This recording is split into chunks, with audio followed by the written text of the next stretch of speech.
തിരികെ എത്താം. Arun G Muraleedharan syndicate അംഗം നമുക്കൊപ്പം ചേരുന്നു. ശ്രീ ജി മുരളീധരൻ, പരിപൂർണമായിട്ടുള്ള ഉത്തരവാദിത്വ ബോധമില്ലായ്മ കാണിച്ചു, അനുചിതമായ പെരുമാറ്റം നടത്തി, ഗവർണറോട് അനാദരവ് കാണിച്ചു. ഈ കാര്യങ്ങൾ സംഘാടക സമിതി ഉന്നയിച്ചതാണ്. അത് തന്നെയാണ് ബി.സിയുടെ റിപ്പോർട്ടിലുമുള്ളത്. അതിന് താങ്കളുടെ ഒരു നിലപാട് എങ്ങനെയാണ്? അല്ല, ഞങ്ങള് ഇപ്പം ഇങ്ങനെ ഒരു ഓർഡർ ഇറങ്ങിയതായിട്ട് അറിയാൻ കഴിഞ്ഞു.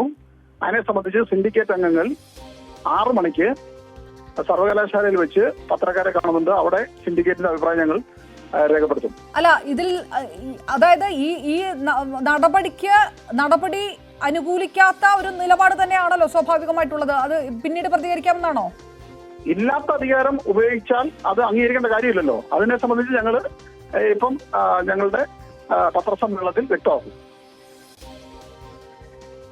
അതായത് ഗവർണർ പറഞ്ഞിരിക്കുന്നത് അതേപടി നടപ്പാക്കിയാണ് ബി.സി ചെയ്തിരിക്കുന്നത്. സ്വാഭാവികമായിട്ടും ഗവർണർ ഒരു വിഷയം റിപ്പോർട്ട് നൽകാൻ പറയുമ്പോൾ ബി.സി അതിൽ കൃത്യമായിട്ടുള്ള ഒരു അന്വേഷണം നടത്തിക്കൊണ്ടുകൂടിയാണ് റിപ്പോർട്ട് സമർപ്പിക്കേണ്ടിയിരുന്നത്. അത് നടന്നിട്ടുണ്ട് എന്ന് കരുതുന്നുണ്ടോ?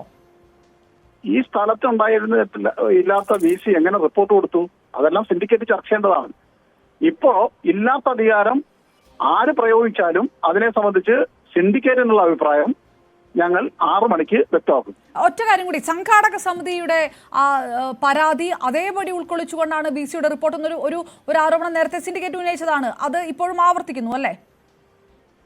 അതെ, അതൊക്കെ രാവിലെ ഞങ്ങൾ പറഞ്ഞിരുന്നല്ലോ. ഏത് സാഹചര്യത്തിലാണ് രജിസ്ട്രാർ ഇടപെട്ടതെന്ന് ഞങ്ങൾ കൃത്യമായിട്ട് പറഞ്ഞിട്ടുണ്ട്. അദ്ദേഹം ഇവിടുത്തെ മാനദണ്ഡങ്ങൾ സംരക്ഷിക്കാൻ വേണ്ടിയിട്ട് നിലകൊണ്ട ഒരു ഓഫീസറാണ്. അദ്ദേഹത്തിനെതിരായി എടുത്തിട്ടുള്ള ഏതെങ്കിലും തരത്തിലുള്ള നടപടി ഉണ്ടെങ്കിൽ നടപടിയെ സംബന്ധിച്ച് ഞങ്ങൾക്കുള്ള അഭിപ്രായം 6 മണിക്ക്. അതായത് ഒരു കടുത്ത നടപടിയിലേക്ക് കടന്നിരിക്കുന്നു. അത് വളരെ അസ്വാഭാവികമാണെന്ന് സിൻഡിക്കേറ്റ് കരുതുന്നുണ്ടോ? ഒരു പ്രതിഷേധം, ഇതിൽ എതിരായ ഒരു പ്രതിഷേധം രേഖപ്പെടുത്തുക കൂടി ചെയ്യുമോ സിൻഡിക്കേറ്റ്? ഒറ്റ കാര്യമേ ഉള്ളൂ ഞങ്ങൾക്ക് പറയാനുള്ളത്, RSSന്റെ അജണ്ട കേരള സർവകലാശാലയെ നടപ്പിലാക്കാൻ ഞങ്ങൾ അനുവദിക്കത്തില്ല. അത്രേ ഉള്ളൂ.